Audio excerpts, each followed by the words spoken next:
Hey everybody, this is Casey from This Epic Life. What's going on this week? Anything new? Anything changing for you? It is pretty crazy out there, and it's pretty crazy in here. By that I mean in my actual house and possibly inside my brain. Those of us with children may be wondering, what are we supposed to do with all these kids for the next few weeks or foreseeable future? There's no potential end date in sight. What do we do if we run out of toilet paper? What about all this job stuff? How about that economy? We are facing unprecedented levels of change and uncertainty. And as a result, I wanted to find a way around This Epic Life to support you and to support our community in coming together to experience a little bit more connection. And when I say connection, I mean connection at three levels. First, connection to self. How do we tune in, quiet the noise just for a few moments, and tune into our own intuition to help guide us in these uncertain times? Next, connection to others. How do we share our stories and our experience for the benefit of others? And how do we connect even in this era of social distancing? And finally, and possibly most important, is connection to all that is. How do we seek out and find and tap into a deeper meaning and purpose, and possibly a divine purpose for our work in all of this uncertainty? This Thursday, we'll kick off our webinar series called The Haven. Register at www.jointhehaven.com. That's www.jointhehaven.com. We'll have different experts every week, and we'll be practicing tools to reconnect in this era of unprecedented change. On to this week's show. Ooh, this beat is epic. Welcome to This Epic Life podcast, where we explore the connection between building a conscious life and building a conscious team or a conscious business. We also break down 3 powerful permissions with our guests. These would be the one that we're getting the most right now and maybe need the most. Permission to chill, to pause, reflect, and be with what is. Next, we have permission to feel all the feels, or to embrace our full humanity. And finally, 3, permission to glow in the dark. I will be your host. My name is Christopher Carter. My friends call me KC. I'm a coach for founders and executives and meditation teacher for organizations. And now let's meet this week's guest. How we doing out there, everybody? I've been thinking about each and every one of you as we're navigating all these waters of change. It's crazy, right? The world's a different place than it was 1 week ago. However, if there's any benefit to this so far, I've noticed that we have more time for creative projects and more time to connect with what matters most. And for many of us, those are the people that we get to spend our lives with. I've been wanting to share my daughter's story with you for a while.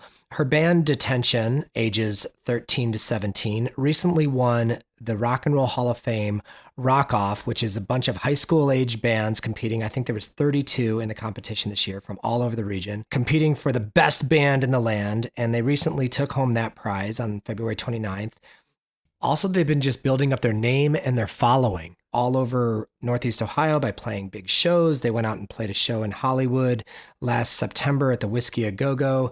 And they've been performing live on the radio, both here in Akron as well as in Cleveland.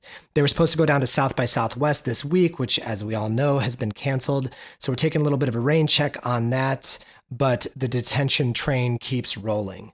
A lot of my clients and listeners have been curious about what kind of magic is going on with Detention these days and how these kids seem to be doing what they're doing at such a high level.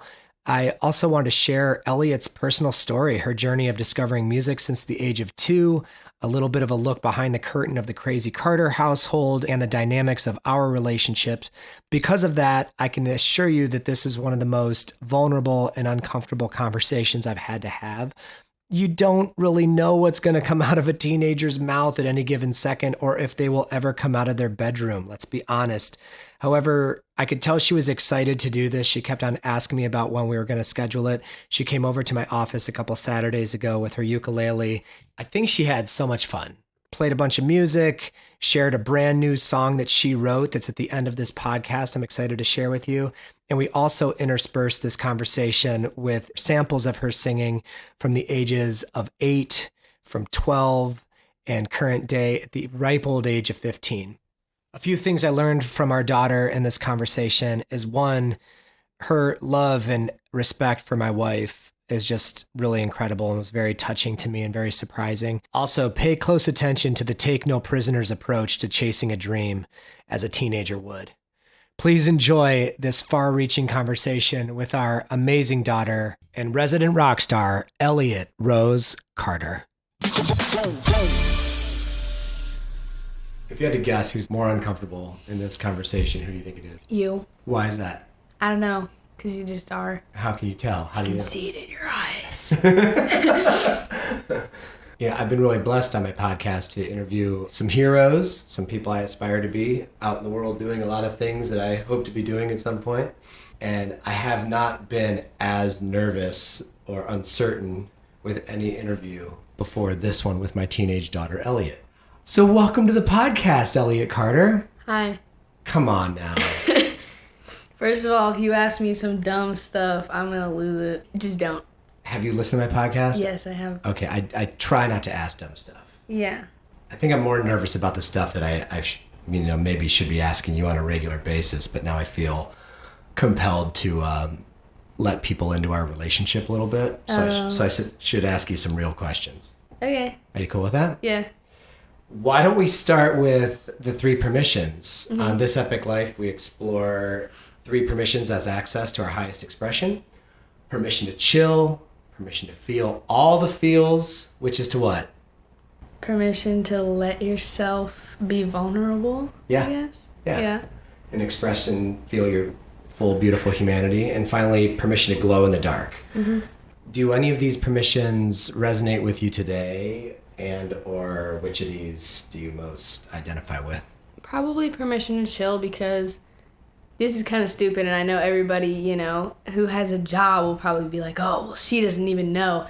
But being in high school is really interesting, and a lot of the time it's mostly just me stressing out. Uh-huh. So there's a lot of times where I just need to, lay down and take a nap, even though I know an hour later the stress will be more. Uh-huh.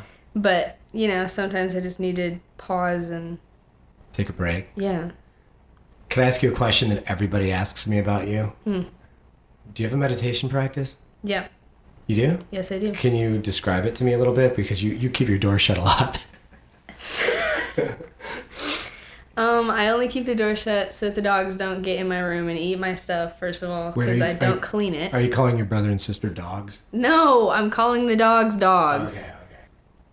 Yeah, when I meditate, it's always right before I go to bed, because that's when my mind is the most calm. And I never want my brain to be kind of bouncing around when I meditate. So usually I will turn off most of my lights except for a little one, and I will recite the SRF prayer and pray to all the gurus and God and invoke the presence. Yes, invoke the presence. Then I'll meditate. It's not usually very long. Usually probably 10 or 15 minutes, and then I'll just roll over and go to sleep. But yeah, I try to at least 3 times a week. Just knowing that I discovered that path about 8 years ago, the SRF path, do you feel any resonance with you that it could be your path individually, or do you think it's a projection of maybe growing up and seeing it, how it inspires me? Probably both. I definitely learned about it from you, and I'm definitely glad that that's the path that you took, because that's definitely the path that I want to be on, because I'm not super into organized religion. Yeah, organized religion, forced religion, anything that's super boxed in. And I feel like SRF gives you room to expand in your own spiritual way, whether it's practicing every day, whether it's practicing every month, whether it's going somewhere or doing it in your house. Yeah. I feel like there's just so many more options for everybody. Yeah. And everything is just so much more chill and accepting, and I've never heard anybody from SRF say anything bad, shaming or disrespecting another person for what they feel or what they believe. Yeah, and just to be clear, SRF stands for Self-Realization Fellowship, which is the organization founded in 1920 by Paramahansa Yogananda, who I consider my guru and teacher. And the kids in the family have been going out to Encinitas with me for years now. getting ready to take another trip in April. Are you pumped about that? Yeah, I'm super pumped. What's in Encinitas for you that the family vibes with? Oh my God, so many things. The music scene there, first of all, is pretty great. Paramahansa Yogananda's gardens are there, and I feel like every time I'm there, they just lift my spirits completely. For real, it's just all the nature and the sunlight. Everything is so beautiful down there, and everybody seems happier. Happier than Northeast Ohio? Oh yeah, way happier than Northeast Ohio. The food is pretty great too. All the food's fantastic. Yeah, we eat a ton. Yeah, with the SRF path, it's been interesting to watch you kind of... I had my hunches about your meditation practice. I figured to handle the amount of stuff that you're doing these days, you would need to chill on some level outside of what your demands kind of allow you to do. And I'm super happy for you that you figured that out, because I didn't discover that until much later in life. After having some serious wake-up calls with my health, did I start taking the permission to chill. So good for you. So why do you think I would be asking you to be on the podcast? Because I think with recent developments, there's probably a lot of people wondering what your involvement in my life and my, job, so to speak, is, and, how our relationship works, the dynamics of it. Since you're a coach, everybody is probably seeing that, you're very good at working things out with people, you're a very good mediator, you're very good at helping people make their decisions. And I think they want to know how that rubs off on people that you've been doing that for their whole lives. I'm curious about the same thing, because in coaching, you're generally advised to not coach people close to you. And with a teenager, as a parent, it's hard. And I feel like it's hard to understand where the line is in our relationship between me being your dad and me being your peer. Just fellow musician, fellow artist, or, fellow whatever creative person just trying to figure things out. So why don't we go back a little ways in time? What are some of your earliest memories about discovering music in our house? I remember that every day on the way to preschool in Chicago, we would listen to American Idiot by Green Day, because it was my favorite album. Oh, really? Yes. How old were you? I don't know. I was in preschool, definitely before I turned 2, because it was before we moved to Ohio. You remember American Idiot? Yeah, of course. Walking up. I used to drop you off at preschool in Chicago. Yeah. And then walk a mile up to the train in the snow. I remember listening to Cake a lot when we were younger. On the way. When I was younger. Mostly the song Long Time, It's Been a Long Time by Cake. That's probably one of the earliest songs. That'd be on the way to the daycare here in Akron, yes, which was the Center for Child Development. Yes. We're the owls of CCD. Do you remember it? Yeah, I remember that song, but that was after my time. That was a Frankie thing. Okay. So you remember this early exposure. Do you ever remember hearing my songs or me playing music around the house? Oh my God, yeah. And I remember going vividly. I remember going to a show you played on the roof at Lockview when I was younger, and you played your own acoustic version of Alicia Keys' Oh yeah, No One. You played a lot of your music, and that was really fun. And I remember going, I think at Square Records, you did something there. One of my friends, MJ, used to be super, super obsessed with your music, and I remember she would ask me for your CDs for her birthdays and stuff. Yeah, after PorchRokr. What were some of the first times of you getting up to sing with me? Definitely family reunions in New York were a big part of that, because I was always, being the first kid, I was always encouraged you're the entertain all the adults. First of your generation. Yeah, and PorchRokr was definitely a big one. And I remember one time you wanted me to learn, what's that song? It's called Home. Who's that by? Oh, yeah, by Edward Sharpe and the Magnetic Zeros. Sharpe and the Magnetic And it's funny because I wanted you to learn it, and you were either not into it or we didn't do it. And then you let me say Jesus Christ, and I was fine with it. Because it was in that song. Because it was in that song. But some dad did that with his daughter, and it became this huge viral hit. They were on Ellen, maybe a week after I was asking about that tune. Yeah. Are you wearing my shirt today? I mean, it's my shirt now. You were in Costa Rica for a week, so when did that took happen? it. You just annexed my shirt? Yeah, kind of like I took your camo pants, too. Has it been laundered lately? No. It's probably been about a week. Okay. I've worn it probably 3 times. Wow. And who knows how long before that? Well, you know what? I got to do my own laundry now, so. Right. You might as well save time where you can't by Yeah. wearing filthy clothes. Back to PorchRokr. What did we do at PorchRokr? Because I remember this fairly clearly. I definitely remember the biggest thing was we sang Hallelujah together. How old were you? 8. 8. Your brother's age. Yes. Can you picture Chocolate Chip singing Hallelujah with me at PorchRokr? No. What do you think it was about you or your personality that was just this different than your siblings? I think it was because, first of all, I don't know how many people listening believe in, like, astrology and whatever. I'm a Leo, so it's kind of natural for me to want to put myself out there, to want attention, to be very extroverted. But then also, feeding into that, I was the first kid in our whole family. Like, all of my cousins are younger than me, so I was constantly, like, when I was little, everybody was wanting to see me, everybody was wanting to do things with me, everybody wanted me to, like, show them what I was doing, and I would talk all the time, and I would sing all the time. Yeah. And, you know, I was just, like, kind of used to it at that point. Right. Your speaking voice as a toddler, all of the daycare teachers in Chicago were totally mesmerized by you, because I remember rolling over in bed when we lived in Chicago, and you weren't walking that long before this happened. You would walk up to the edge of the bed, I would like roll over and I would see your gigantic blue eyes like eye level with mine in my bed, and it would like weird me out. And you would just start talking to me in full sentences. Daddy, I think we should go downstairs we could make some breakfast, and then we'll go out to the thing and blah, blah, blah, blah, blah. And I was just, and I was like, oh my God, this is amazing. And like, 5 months later, I'm like, please stop talking. You're talking. So you're like rattling all of my circuits. But I remember every single teacher you had was always kind of mesmerized by that. And do you know what we attribute that to? Why that started so young? Because when we first moved to Chicago, you were at your job all the time, and Mama didn't know anybody there, so she just read to me and talked to me all day long. Right. All day. Yeah. Yeah, she always talked to you like you're an adult and that you would respond as an adult, and then eventually you did. Yeah. And now more often than not, we're like, please stop responding. And one of my favorite memories of that, where I know for a fact I know I freaked people out probably because they just weren't used to that from a kid.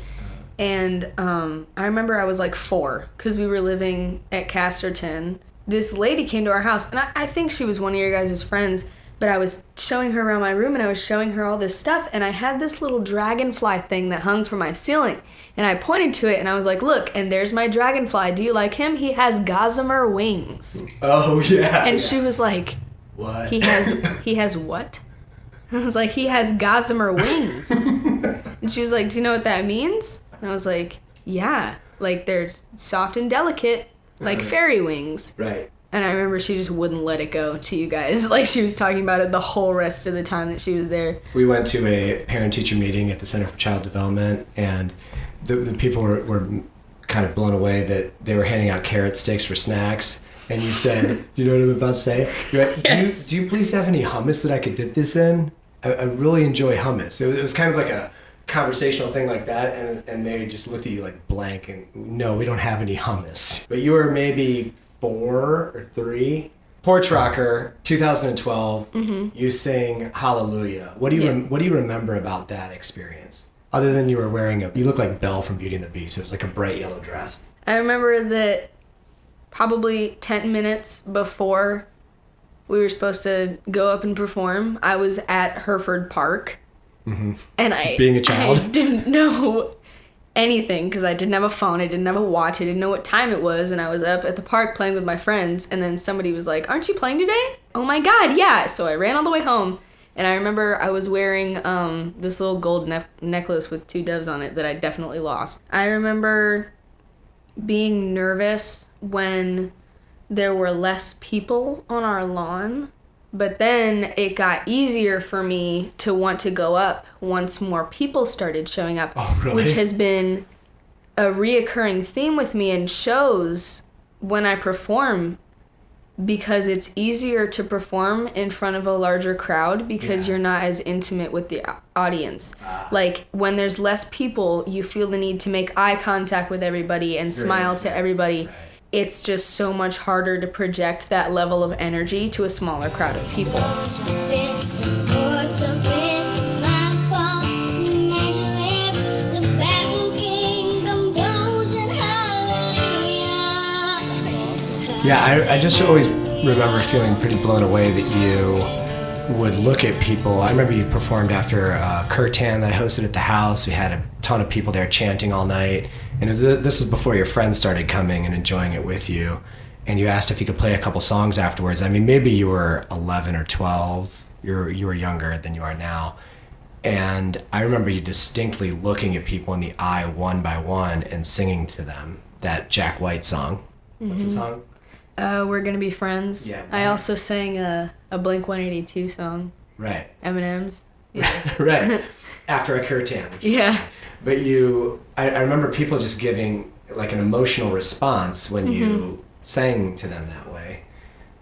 What part of your interest in music was either forced upon you by me or just inspired by being a kid and being around music? Or what do you think, what part of that comes from inside of you? I'm really glad you asked that because I've been wanting to talk about this. I feel like 4th grade was definitely a turning point for me. Between 4th and 6th grade was when I really started to get into music. This was at Miller South. Yes, at Miller South. School for the Arts.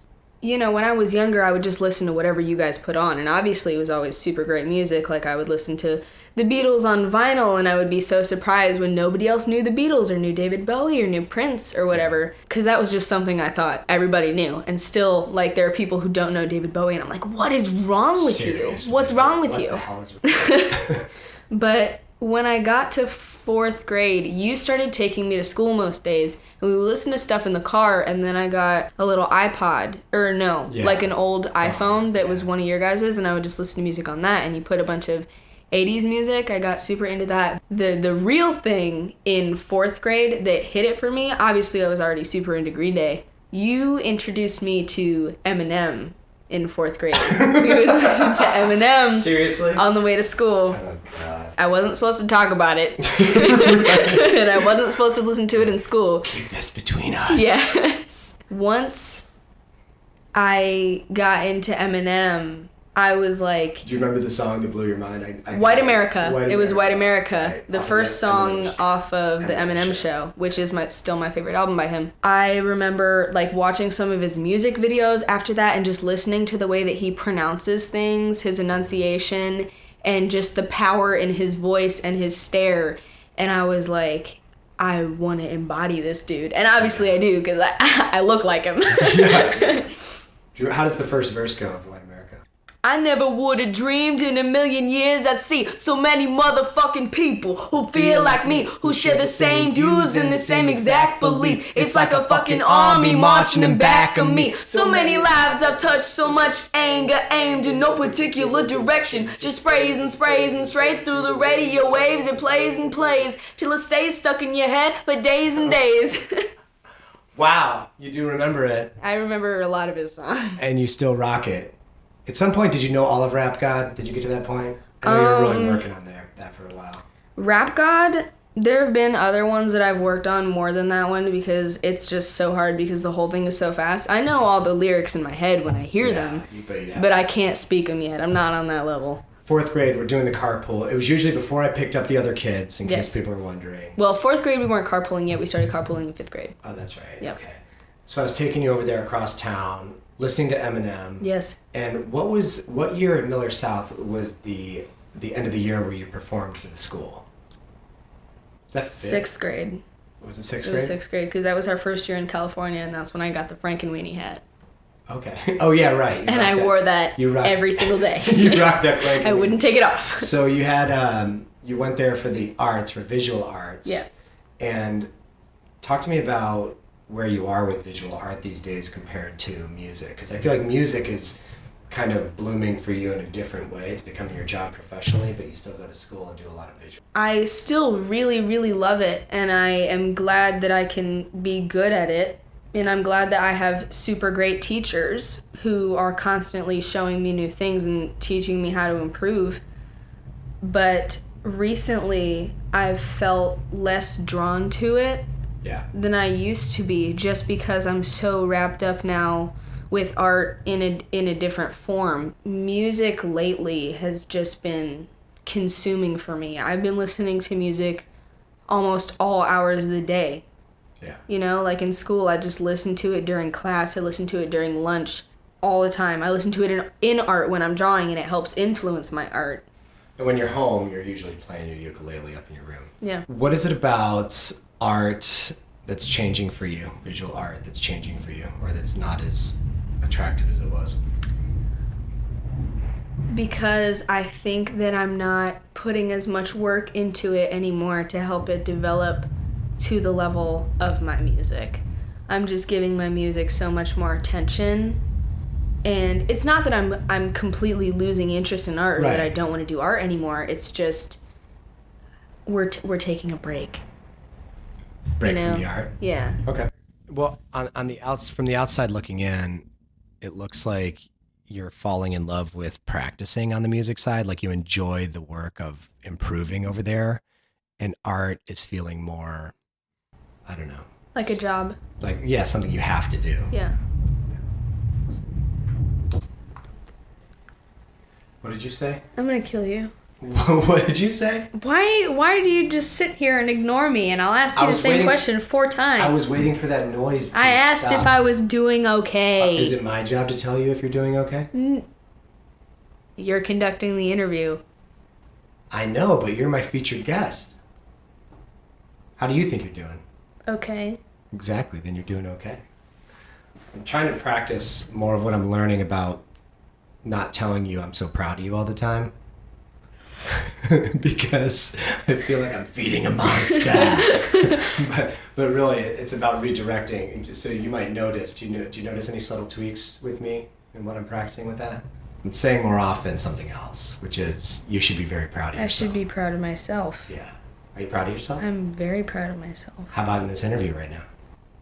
We're getting there. We're getting there. There's a lot of ground we still need to cover. Yeah, that's cool. I mean, we're only at what? Fourth grade? Fourth grade. Yeah, fourth grade. So what do you remember? No, end of fifth grade. End of fifth grade. What do you remember about that performance? Because I backed you up that day. Yes. I remember... What song did we do? We did Young Volcanoes by Fall Out Boy.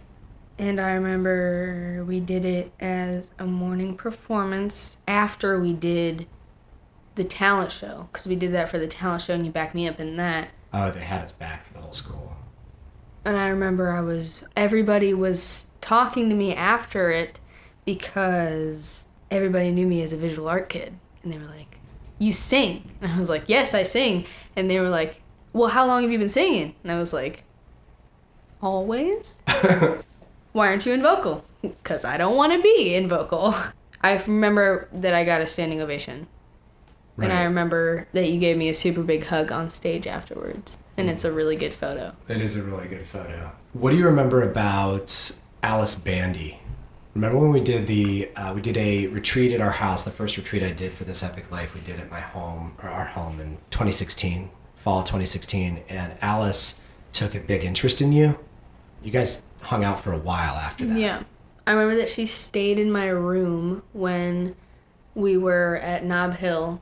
Yeah. And I remember that my room smelled like her afterwards, which I immediately took note of because she smelled really good. Yeah. And I remember that you guys have always taught me to look out for myself and stuff, but she kind of taught me that in a different way, and she taught me how to help other people without bringing myself down. Oh. She taught me how to protect myself from other people's negative energy.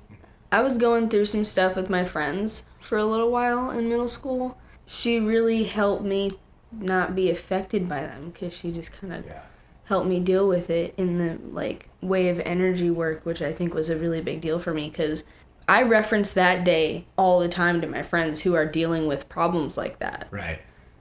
And I'm like, well, you just need to learn how to protect yourself and not let their energy affect. I think about that all the time.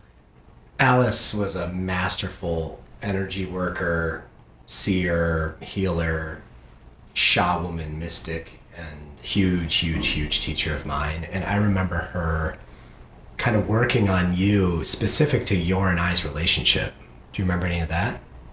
I feel like she talked to you a lot more about it than she talked to me about it. And when she did mention it to me, it was always very subtle because I didn't think she wanted to overwhelm me in that department. Right. How old were you? So 2016, you were 11. Yeah. You were 11 Wow. years old. And she said at one point it was amazing because she's like, check her out now. And I look over and you were like jumping around like, I can't even describe it. You were like this like pixie fairy, kind of court gesture dancing, kicking up your legs, like Spitfire. All this energy was moving and you had this like gigantic grin on your grill. And I was like, what did you do to our kid? And she said regarding our relationship was that, we believe in reincarnation on the self-realization path. Yep. Do you believe in it? Yeah. I felt like you did. And souls travel together in different ways. So you could have been my dad in a past life, and maybe you were. Yeah. And we have different contracts to create stuff in this life. And I think because I'm a musician and because you and I have so much in common, aside from the Virgo Leo thing, Yeah. we butt heads in that department. On the creative tip, being outgoing, being entertainers, natural entertainers. Being type 7 on the Enneagram. Oh, type 7 on the Enneagram. Being like, hand me the spotlight, it's the Chrissy Carter show. You do that now, and sometimes it bugs me. But It's funny. But I'm always entertained.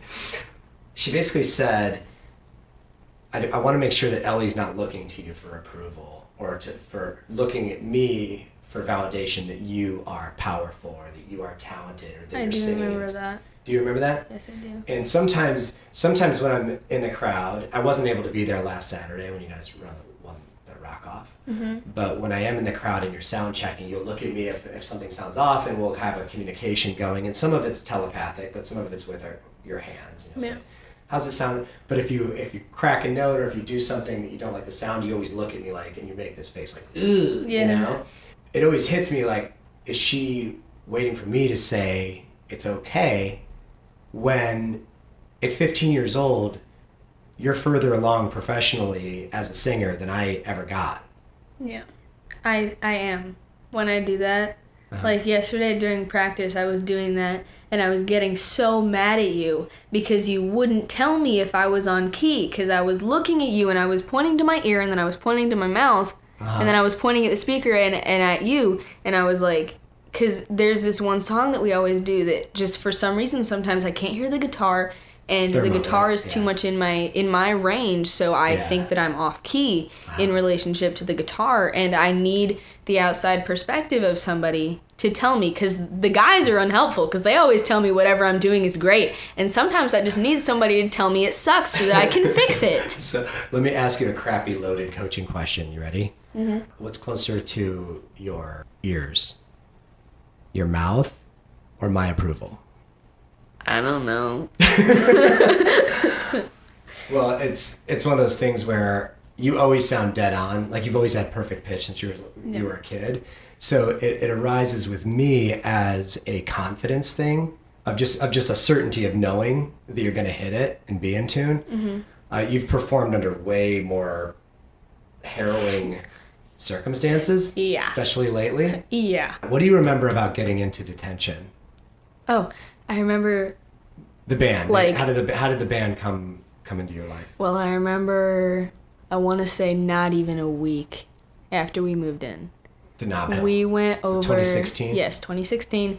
We went over to the Dan and Miller's house, who are 2 houses down from us. It's the bass player's family. Yes, and you kept saying, there's this guy who has this kid who has this band that he wants you to be a part of. Because, you would call him by name, obviously. You would say Noel and Fritz, but I didn't know who these people are. I mean, I know who Fritz was because he went to Miller South, but I was like, yeah, I don't know him. I don't know his so band. He's great older, right? What's this? We went over, and Noel opened the door, and he was like, great, so you're going to do it. And I was like, what? He was like, here's a list of songs. Come to the next practice. You're the new singer. I was like, what are you talking about? What are you talking about? What are you talking about? I'm the new what? Yeah. Literally. And it was all these bands of men who were like super hardcore rock bands or, Okay. Oh, like AC/DC. hair metal and, just those kinds of bands. And it was all dudes. Songs that young dudes would pick out. Yeah, and I was like, what do you want me to do with this? So I learned all the songs because I have a good memory, and I learned all the lyrics, and I showed up to practice, and we did it. And I met the guitarist, and I met the drummer. Yeah. And my initial first impression of everybody was that they liked what they were doing, and they were absorbed with what their instrument was. Yeah. And it took me quite a bit of time before I felt that way about singing. And I remember Fritz would talk about practicing this new song and look what I have going on and all this new stuff. And Luke was like, well, I go to lessons this many times a week and we do this all the time. Right. And Christopher's like, I spend all my time in my room playing guitar and I will stay up all night playing my guitar. I stay up all night watching TV. Like, yeah. What? How can somebody be so absorbed in that? Because, I loved music, obviously, but I didn't know if I could do it to that extent on my own. I did have confidence, but not in that way. Not in the way that I thought that I could create something for somebody else the way that I listen to other people's music, you know? Yeah. Well, what were some of the first songs that you were able to connect with? I mean, I remember a couple in that initial set list, but I started lobbying on your behalf, like, hey, we need some songs by women. Yeah. We need some songs in her range. But what were some of the early songs that you enjoyed playing with the band? I remember I was always super nervous to do TNT by AC/DC. I remember I had to learn Back in Black by AC/DC. It was horrible, because I liked the song, but I just wasn't doing that with my voice. Even Brian, who sings for that band, can't do that. Yeah. Not anymore. You guys did Paradise City. That was a hard one. Yeah, that one was really difficult because I remember I always would get super pissed off whenever we had to play that one because I didn't know how to use my falsetto. Right. And I just couldn't make it loud. So I didn't like sounding like a 12-year-old girl, which I was a 12-year-old girl, but I wasn't used to my voice not being powerful, not being heard, and then it would go quiet when I would sing the high notes, and I would get super mad at that. So those were songs that I had issues with. Oh my God, and Iron Man by Black Sabbath. God. I hated doing that song because it was so low, and it was so slow, and it was so boring, and I didn't like it. What about Purple Haze? Purple Haze was cool. We started doing Purple Haze, and we did Satisfaction, and Should I Stay or Should I Go?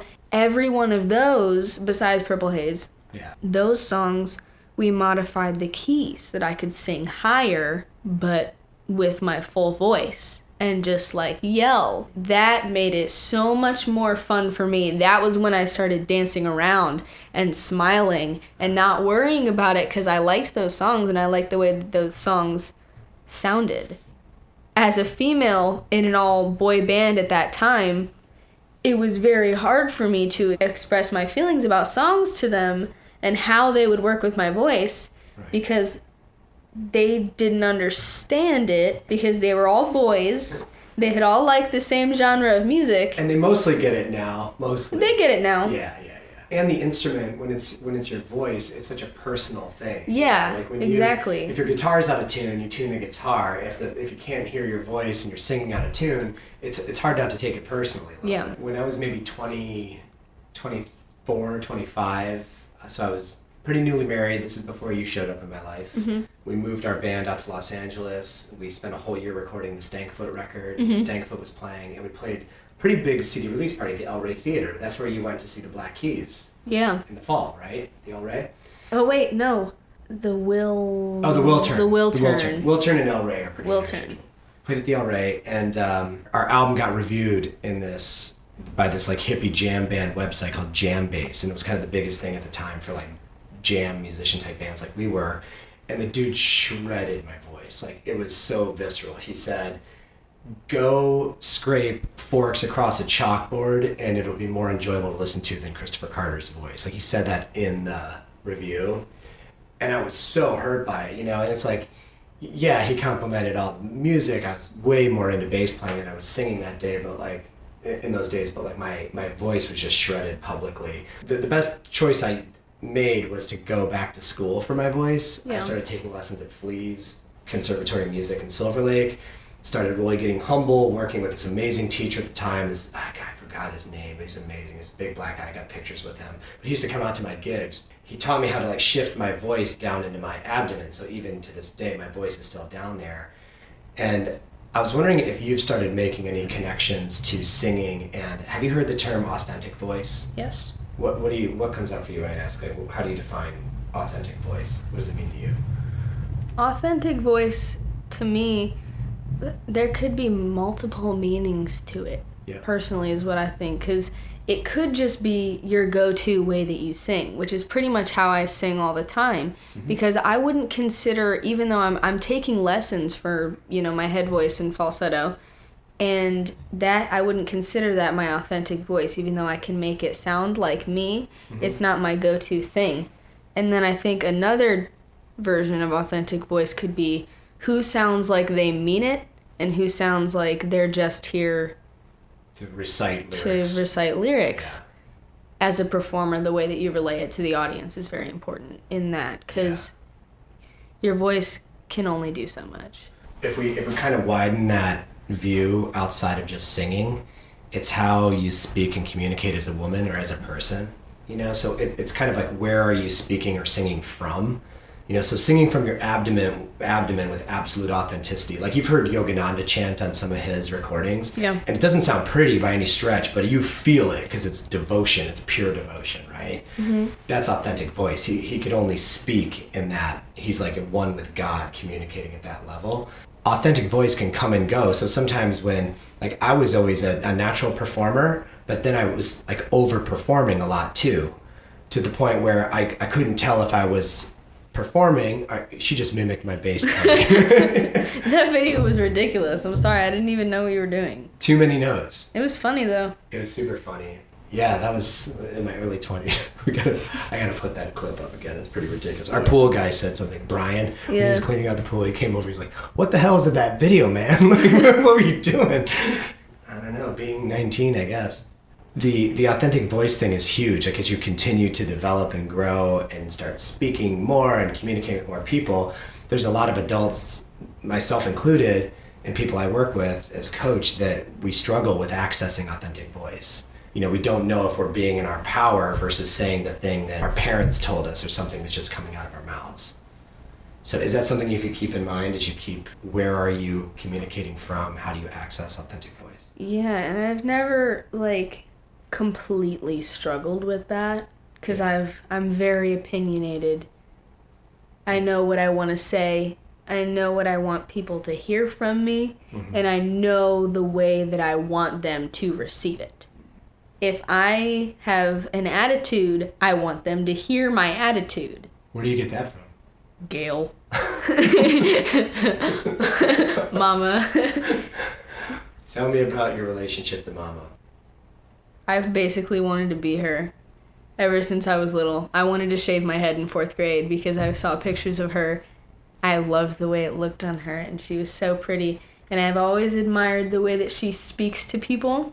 Yeah. And not many people see defiance as a virtue, but I definitely do. And I think that, when she's against something, you know it. Yeah. And when she's for something, she goes all the way until that's what happens or she gets. Oh my God, I just realized how long I've been deluding myself thinking that you wanted to be me in some way. I mean, of course I wanted to be you as well. I wanted to be Mama because I would want to be Mama as well. She's a woman also. I feel like I have the best of both of your guys' personalities because I'm opinionated and... You're earnest in your beliefs. Yes, that's what I am. Yeah. Like Mama is, but I'm super extroverted and playful like you are. Not to say that Mama isn't playful. It's like it's kind of whole. It's a different kind of fun. It's a whole other level. Yeah. But I mean... I somehow define, when I'm on retreat with my guests, they always ask me about, why isn't your wife here? Does she come? And what's your relationship like? And the best way I can describe it is, I describe it one of two ways. I say we have an asymmetrical relationship, so it's kind of like a yin and a yang. And she keeps me from floating away into the sky, and I keep her in levity and in possibility and that sort of things. You know, she would be very honest saying that her upbringing was challenging in some ways. Oldest daughter of an alcoholic household. But at the same time, they had a lot of love and loyalty in their house. You know, like when I see Grandma Dolly and her daughters hanging out, I'm always just blown away by how loyal those three women are to their mother. Yeah. You know, I feel like they really did something right. Like if you and any of your siblings want to hang out with me when you're your mother's age, Of course we will. well, I will think that I've done a good job. You know, that's my metric. If you always have someplace else to be, I'll wonder what I could have done differently. With your mother, the other way I describe it is in the beginning of Elf, when Buddy's hiking out of the North Pole and he finds that raccoon and he tries to give it a hug. Yeah. Like, That's you and Mama. Right. Right. Does someone need a hug? Does someone need a hug? I like how our friend Andy McLaughlin describes your mom, which is he describes his wife the same way too. That they're crustaceans. They're hard on the outside, but super gooey love in the middle. It's cool for me to hear those powerful traits you take from her as a young woman, because your mom does have those really powerful, somewhat masculine traits on the power tip and on being assertive. I certainly defer to her as the man of the house with, you know, other people, but on other levels, just a real affinity for style and beauty. See, that's where I think that you have it just a little bit wrong, because that's why I've wanted to embody Mama, because I don't think, you know, most people would see those traits as masculine, but I don't think they have to be. I think that if more women started taking charge for what they want the way that Mama does, it would be seen as more normal for everybody. Like, that's why I love Ani DeFranco. She just does what she wants when she wants. She's who the F she is. What do you love about Ani DeFranco, and what are some of your earliest memories of her? Oh my God, everything. I love her music. What's not to love? Literally. Yeah. She's so great. And I remember wanting to be her too. I still want to be her. You and me both. I love her honesty, and I love the way that she performs. You know, reading her book. I've gotten a lot of my more recent performance tools, I guess, from that, because she would talk about tricking people into listening to her when she would play crowded bars and stuff. Yeah. And she would like kind of drop into silence and then pick it back up so that people would look over to her and be aware of the fact that they were talking, and then she would trick them into making eye contact with her. I just thought that was super, super interesting, because being a young girl, you have to find some way for people to pay attention to you. Without dressing like Miley Cyrus did when she was young or whatever, like without taking it. No, because that's perfectly fine. You can get attention in many different ways. Well, I'm not saying that it's all wrong. I'm saying, like, in retrospect, at the time when that stuff was happening, People thought that it was just not normal still. Well, it just felt like there was a lot of teams of probably men around her saying you should consider dressing like this to draw the attention and to make things like super outlandish. I'm not saying there's anything wrong with sexuality, you know, like I'm happy to get into that, but I'm always wondering, like, in retrospect, is some of these young women, will they be proud of that period when they're older women? And I love that you love Billie Eilish so much, because Billie has such an amazing sense of humor about all of it. Mm-hmm. She wants to be older, looking back and saying, like, I can't believe I was crazy enough to wear that crap. Yeah. And also kind of keeping something for herself separate from her public stuff. Like, not everything's like form-fitted and low-cut. Some people, that's what they like. But I think it's all about, like, no matter what you wear, no matter what you choose to wear, if you are comfortable in it, then everybody should be happy. Right. There's no reason for anybody to bring you, like, there should be no reason for anybody to bring you down based on that's too short, she's being too prudish by wearing that big shirt. Uh-huh. She's, you know, she looks like a slut because she wears a crop top, you know? As long as you're happy with how you present yourself, I don't think there's any problem with what you wear. Do you and I ever have disagreements on this? Yes. Really? Daily. Wow. Weekly. Yeah, I never saw it coming because I never thought I would give a crap enough about any of that stuff. But you totally challenge me in certain ways. When you come downstairs, I'm always like, where did we find this? Or, you know, that's completely shredded and falling off of you. Well, I know what I like. I know what I like to wear. I know how I want to present myself. And some days I look like a man. Some days I look like I'm dressed for summer when it's 30 degrees. But that kind of stuff, like at first actually, when you would say stuff like that, I would get upset because I was like, why can't he just let me wear what I want? Why can't he just let me? Because I was still in the point of, you can't wear that, go back upstairs and change. So I would go back upstairs and change. But you know what, at this point, I'm sorry to have to say this, but it's not up to you to decide what I get to wear anymore. I know that I'm only 15, I know that I'm not 18, but the way that I dress and the way that I do my makeup and everything is like just a big part of my creativity and who I am. And I don't think that anybody is going to be able to tell me what I can and can't wear, family included. Wow. Just going to be with that for a second. Do I come across as judgmental? Only sometimes. You're way better about it than a lot of people that I know. I've been working on it, and Enneagram 7s are very naturally inclined to be judgmental. Yeah. When I find myself judging somebody, first of all, I always keep it to myself because I never know what position they could be in. Yeah. Well, with you, when you have your own kid someday, do you want that for your life? Maybe? Yeah. So when you have your own kid, you never know the line between being supportive and protective or spouting some crap that came out of your parents' mouth. Yeah. You know? So usually it's a little bit of both, you know? You want to just retract some of the stuff that you say to your child. And other times I genuinely know I'm being in your best interest, you know? Because I'm trying to teach you lessons or help you learn lessons about presentation does matter. Yeah. And, you know, I'm not saying don't dress to make everybody happy, but like, you know, we talk a lot about stage gear versus regular life gear. Oh, yeah. And like that's completely separate from my everyday thing, you know? Yeah. And I always like, I'm not stupid. I know how to dress, you know, for a professional setting. I know how to dress for a party. I know how to dress casually. I know how to dress for a job interview. Like, I know how to dress for certain settings. But just for things when I'm going to school or when I'm going to hang out with my friends, they like to encourage dressing like professionals at school. They like to talk about not wearing ripped things or not wearing hats or hoods or all this stuff. Nobody at my school is trying to be in a professional setting right now. School is not a professional setting, and I get that that's what they're trying to do. Yeah.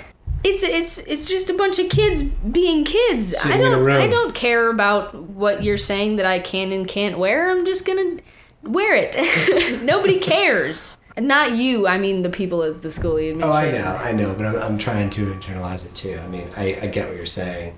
So let's shift back over to the band, because the four of you kind of have been thrust into a more professional approach to this thing over the last year. What do you attribute the success of the band to? So by success, I mean you guys got to go play at the Whiskey A Go-Go in Hollywood last fall. Had a packed house, amazing reviews for that, and then you came back and you entered this Rock and Roll Hall of Fame rock-off and you won the final exam of it. So what do you attribute the success of the band to? What's working? I probably would attribute that to the fact that we all now are in it. We all want to do it. We are all having a good time. It's like Ed Hamill once told me a couple years ago. He was telling me about how Detroit wanted drum lessons. And Ed was like, and if he wants drum lessons, I'm going to get him drum lessons because he's saying that he wants it. But if he stops playing the drums, I'm not going to tell him to do it. Because if somebody else is having to bug you to do something, it just means that you don't want to do it. And I've passed the point where you've had to tell me to practice stuff for the most part. Did I ever harp on you to practice more? Yeah.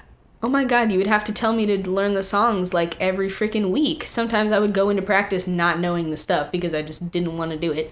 But now, to be defiant. Yeah. Now I have my own stuff, and now I have stuff with the band, and they're all my friends. Yeah. You know, I get along with them super well, and it's super fun, and so I want to do it. And you want to show up And that's prepared. the only reason that we are even this far so far, because none of us would be here if we didn't actually want it. You can't get that far faking it at all. Well, I heard that you like to show up for them because you care about them, and you don't want to let them down, and you want to keep, you want to do your part to keep that vibe up. Yeah. Yeah. Do you remember when we committed? I guess it was 2017. So you were 13 years old, maybe a little younger, on the younger side of 13, maybe 12. Oh yeah, it was right before you turned 13. 13. We agreed to do that Green Day show. Yep. Where we played the entirety of American Idiot, the entire record, just the two of us. Well, minus a couple songs. Minus a couple We songs. were crunched on time. And it was just acoustic. Yeah. But that was a pretty ambitious commitment. Do you remember practicing out on the front porch? Yes, I do remember What do you remember? practicing out on the front What do you porch. remember about that day? I remember you were trying to get me to learn that song right then because you wanted to work on it, and there was limited time that you had to be able to work on that with me. That was We Are the Waiting, wasn't it? It was either We Are the Waiting or maybe it was part of Homecoming. I don't think it was part of Homecoming because I loved that song and I would work on that all the time. But We Are the Waiting has very, very similar melodies and verses, but the lyrics are just changed up a little bit. And I remember I just couldn't get it and I couldn't remember, and I just started freaking out and crying because I didn't want to practice it anymore because we had been working on it, and I didn't want to do it. Yeah. And you kept saying, no, let's do it. And I was like, no, I'm not going to do it. So I went inside because I didn't want to. I'm the sun of raging love, the Jesus of suburbia, the Bible love, none of the above, on the steady diet of salt, pop, and riddle. No one ever died from my sins in hell, as far as I can tell. It's the ones I got away with, and there's nothing wrong with me. This is how I'm supposed to be, in a land of make-believe. You don't believe in me.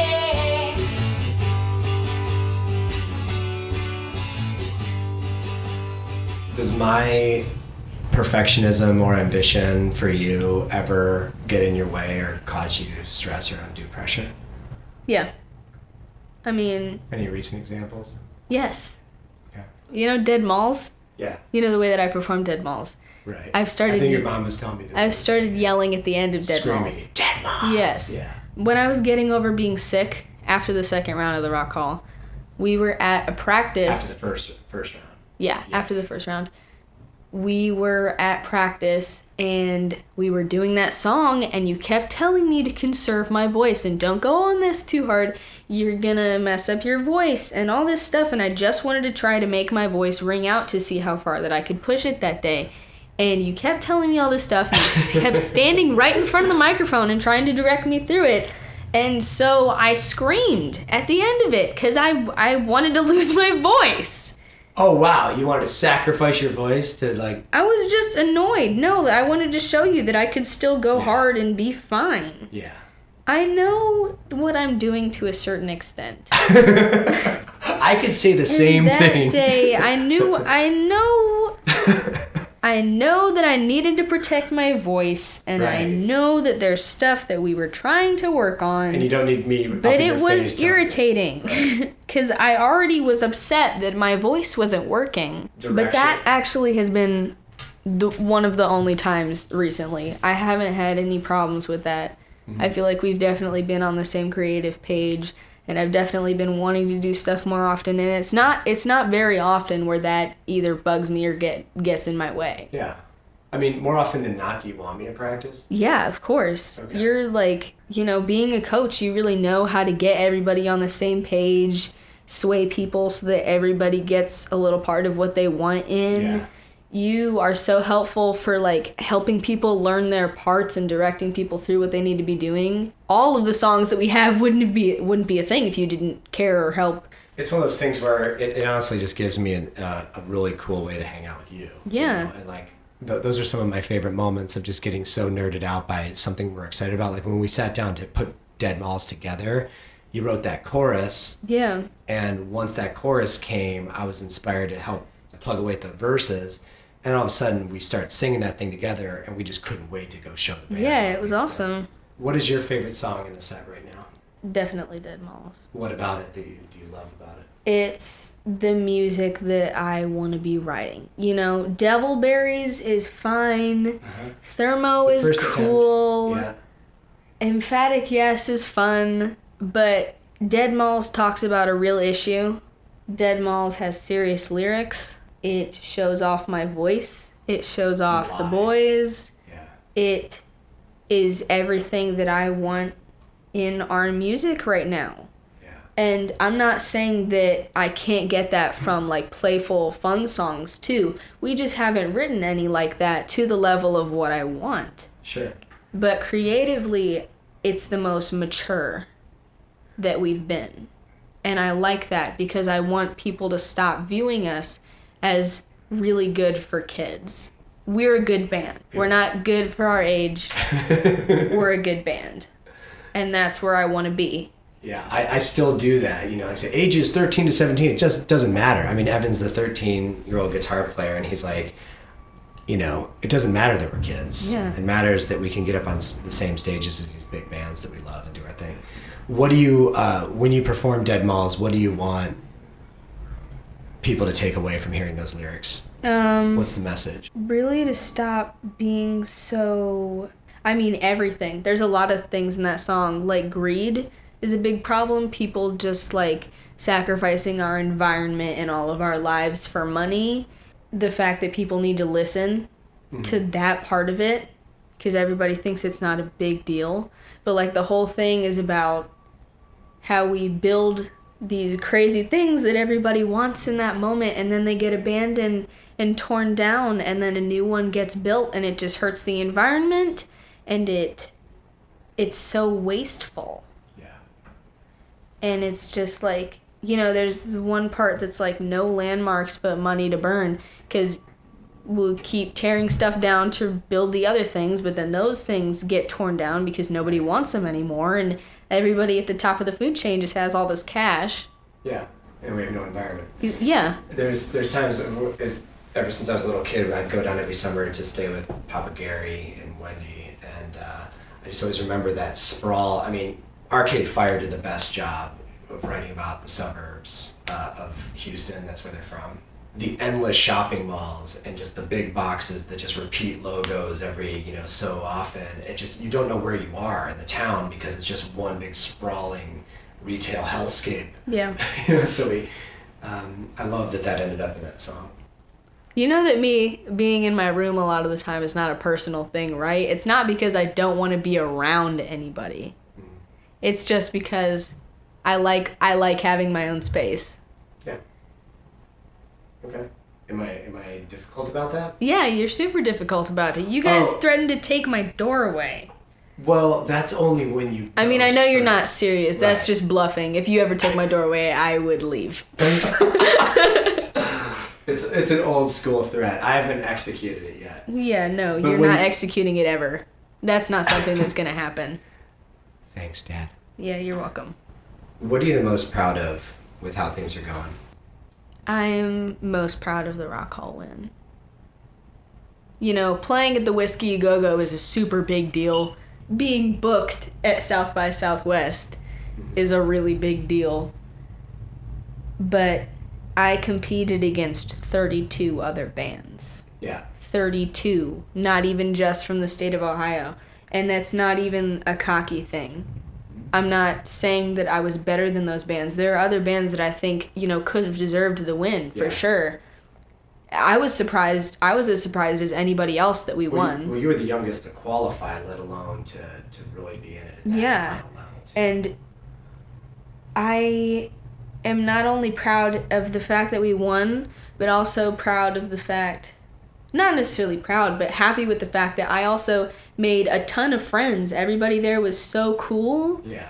It was just a really good experience. And I'm happy that everybody was able to get over the performance end of it and the competition side of it, because when we were all hanging out backstage, everybody was just Chill. one big happy friend group. Weren't there when the two rolled in like a life grenade at a preschool prom night. Pop, rocks, shoes, box, wizard, rope, tube, socks. You can't say I never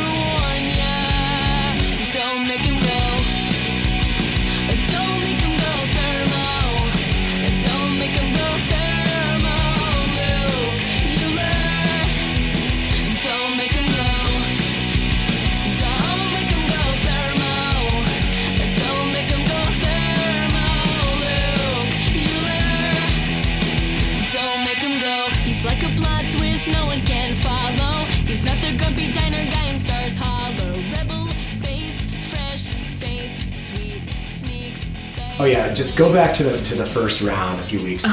Why that was God. so challenging. The night before, we did this little local competition that was like this kids talent show thing that we didn't really know what it was when we were first getting into it, but we did it anyways. And during the name is the best. Lil Loaves, Lil Loaves. like as in loaves of bread. With no little, just Lil Loaves. Lil Loaves. And you're like, I'm never playing anything called Lil Loaves ever again. Yeah, no, never.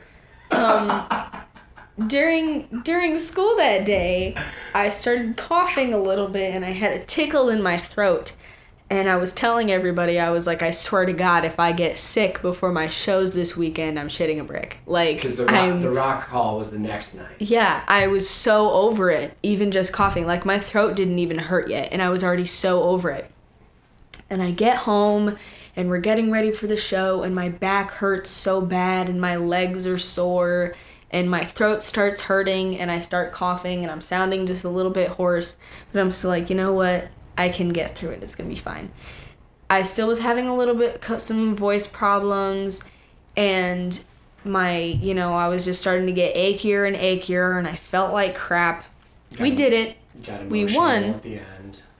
But afterwards, I couldn't stop crying because, like, not only did I feel like crap and my voice hurt really bad, I also, even though it was like a little like local thing with kids, I still always want to put my best out there for people to hear, and it's just really hard for me when people can't hear that from me. So afterwards, I cried, and I was really, really nervous about that, and I think that the boys were scared. Because I really try to balance it with being open with them and showing them my emotions and being super close friends with them. But also, it's hard being the only girl in the band because I don't ever want to come off as too emotional or too fragile. Because, like, I've always tried to present myself as, like, super tough and very, like, resilient. And so that was hard for me. And so I ate a little bit of food and I went to bed. And then the next morning I got on Tamiflu immediately because this was the day of the day of the rock hall because they said that I had the flu. That day in the morning I could barely walk. Right. Like, I was super dizzy. I was nauseous. I didn't want to eat anything. I couldn't go to the bathroom. I just wanted to sleep and, like, not leave my bed for a whole week. And the whole morning, I was sitting there thinking, how on earth am I going to get on stage and do a full set with all the energy that I can if I can't even walk downstairs and eat a piece of toast? Like, how on earth is that going to work? So everybody just kept telling me not to stress it, because in my head I knew I was not gonna not do it. Right. Like, that was just not an option. I felt like crap. I felt like I couldn't do it, but I knew that I was gonna do it anyways. And everybody kept telling me during the morning it was okay and all this stuff, and to go up there in front of 1,000 people to go and up there have in front voice. of a bunch of people and have no voice, and that's not even half of it. I'm still just talking about the morning. Going into this nap, I was literally feeling like I couldn't sit up for more than 5 minutes at a time. And then I took a nap and I woke up and I felt decent. And then I drank tea and I felt even better. And then I showered and I literally felt completely normal, except for the fact that I couldn't talk. Like, I physically, for the first hour and a half after I woke up, I was whispering because I had literally no voice at all. And I was like, see, I know that I could go out there and move around and perform and kill it, but I can't sing, and I'm the singer. So we drive to Cleveland, and we get there, and I sit through the band meeting, and I meet everybody else, and I'm super excited to be surrounded by all these awesome people, but I'm dreading the fact that my voice has only come back so much. Like, I still can't sing the lowest of the songs that we have. Leading up to it, in like the first 2 hours, everybody is just telling me the same things. Oh, do this for your voice. Oh, have this. Oh, go run these scales. Do this. No, you have to do this when you get up there. Oh, this will make it better. All this stuff. And it was just so irritating. They're projecting all their crap. Because I know that everybody's just trying to help me. They mean well, yeah. They all knew that I was nervous. They're all just trying to help me. But they don't understand. Yeah. I'm not trying to be like, nobody understands me. That's so difficult. But they don't understand what it's like to have to get up and sing in front of a ton of people with no voice. Right. Like, I couldn't even put the notes out. It's a very personal thing. So I was sensing all that from you, which was making me a wreck. Like, I was coaching you downstairs. We were doing our exercises. We were just trying to forget about it, clear the throat, talk about game plans of adjusting the range of the songs. I know Noel was like, hey, just throw TNT back into the set. I'm surprised we didn't want to play Iron Man too. But I would have lost it. I'd been like, no, that's not happening. Let's take it back to 2016. And everybody kept offering. They were like, oh, well, you can have Fritz do all the talking for you. And I'm like, well, no, they have to hear my voice when I talk, because they have to know that my voice is not just messed up when I sing. They have to know that my voice is just messed up. Well, and also, too, the boys need time to tune and do their thing. Like, the whole show's orchestrated. So you walk on stage that night. What was your approach, or what was your game plan to get through those 15 minutes? Because we needed to win that night to go to the finals. And there's 12 bands. The thing that you said was what got me through it. Because it's not like I was going to quit. I wasn't just going to be like, I'm not doing it. Yeah. But I just didn't know how I was going to get through it. Right. And then you said it. You were like, if you have no voice and you're running from a lion, if a lion is charging at you, you're gonna scream. If an animal is charging at you, you're gonna scream. So what you're gonna do is, because you have to, when you go on that stage, even though you have no voice, you're gonna sing. You're gonna scream, you're gonna yell, you're just gonna do it because that's what you came here to do, that's what you have to do, that's just what's gonna happen. Yeah. And so that's what I did. I went up there and I just yelled my way through the set, and my voice sounded like a wreck, I felt like a wreck, but I performed it, and we moved on to finals, which was insane to me, because looking back at the videos... Yeah. It's hard to watch. Oh my God. Well, what's also too, there was a lot of grace there, because the vocal sound for all the bands wasn't that great for some reason. It was an amazing sound system. For some reason, the vocals all sounded a little poor. They kept cutting out, so they couldn't tell if it was me or the technology. It masked you just enough, but you definitely had a rough voice, and it showed up in all the judges' feedback. They was like, "Wow, you must be really sick," and they kind of knew something was going on, but they could tell your energy. And a couple weeks later, I started working on that song called In the Light, and the chorus of it is what you said, which is, you're running on stage at the edge of the dream, feeling unprepared but willing to scream. And, I think all of us have those moments in our lives where we have no preparation, or we don't have the tools we think we're going to do it.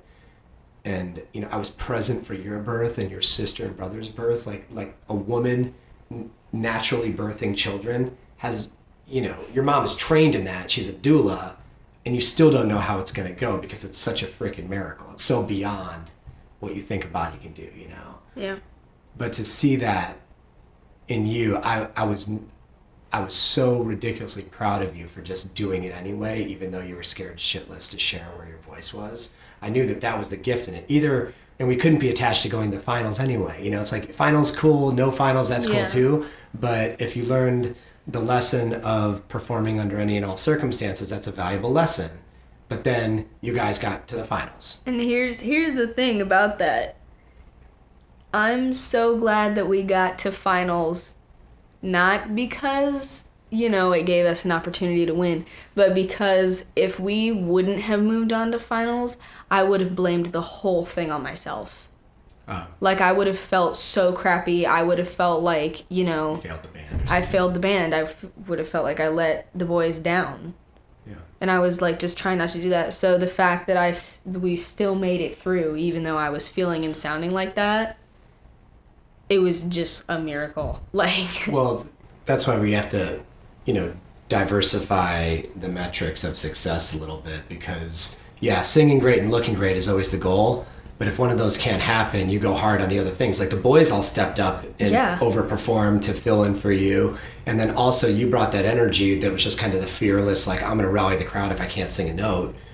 And you emceed and rallied the crowd. So it's like that willingness to do that was what did it. Then going into the second round, I wasn't even scared. I was just so excited. I was so excited for all the other bands who were there on that first night to hear my voice at its full potential.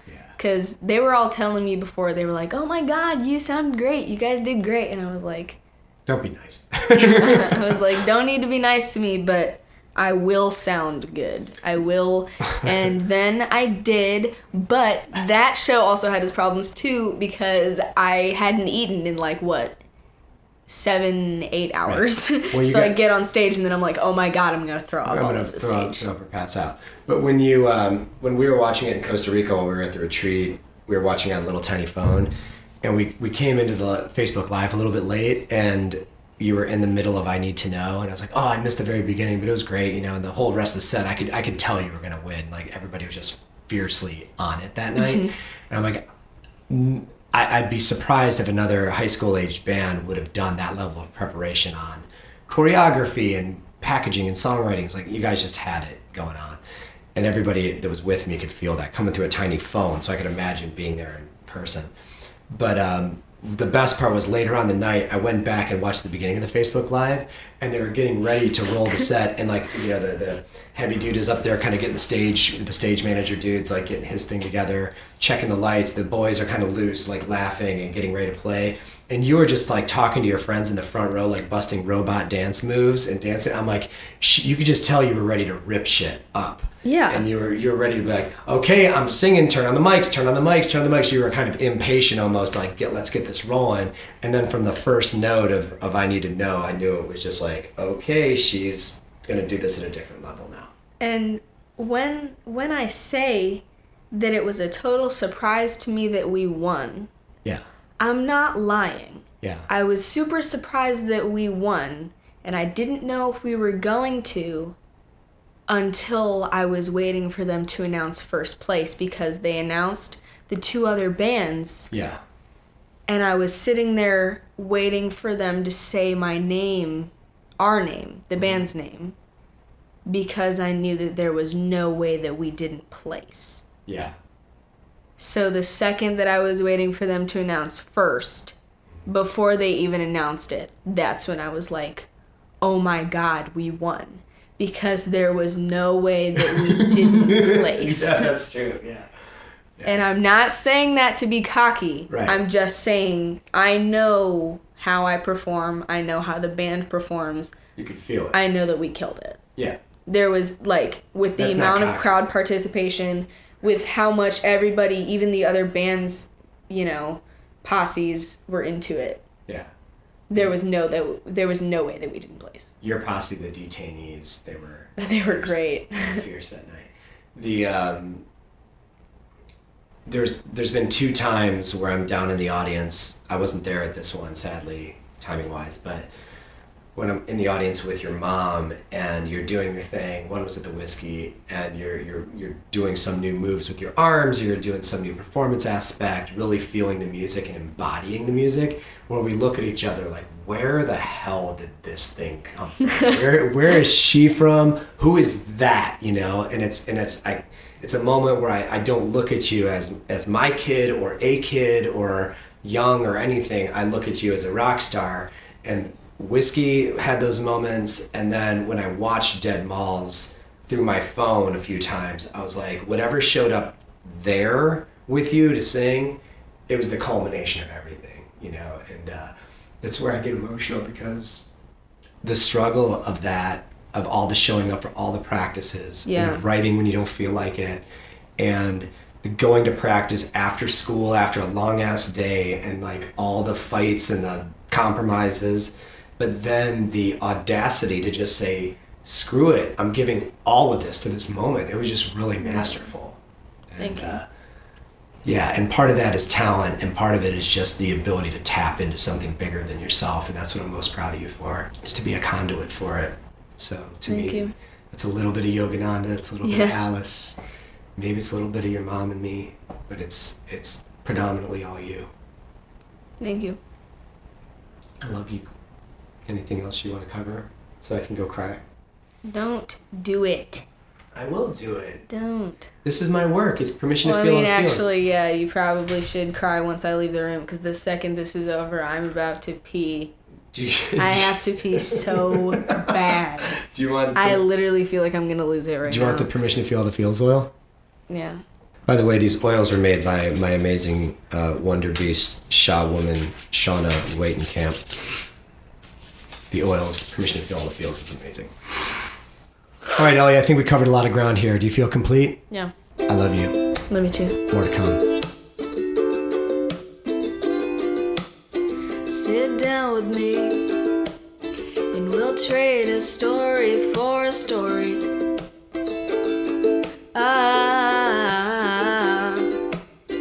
Most call it a heart-to-heart, but that expression's vague and frankly boring. And I know it's out of place to mention, you know I'm laced with good intentions, and I've got a feeling you're good company.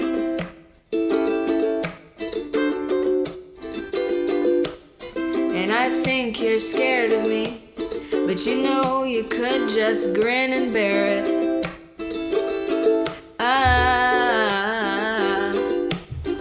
Or we could compromise, and I'll stay approachably transparent. Would it be alright for me to mention, you know I've got some bad intentions, but I've got a feeling you're good company. And I know I'm not your type, but it's fine, that's alright, 'cause I know you can't deny there's benefits, baby. And when we meet up next time, we can talk about just how much I've missed you.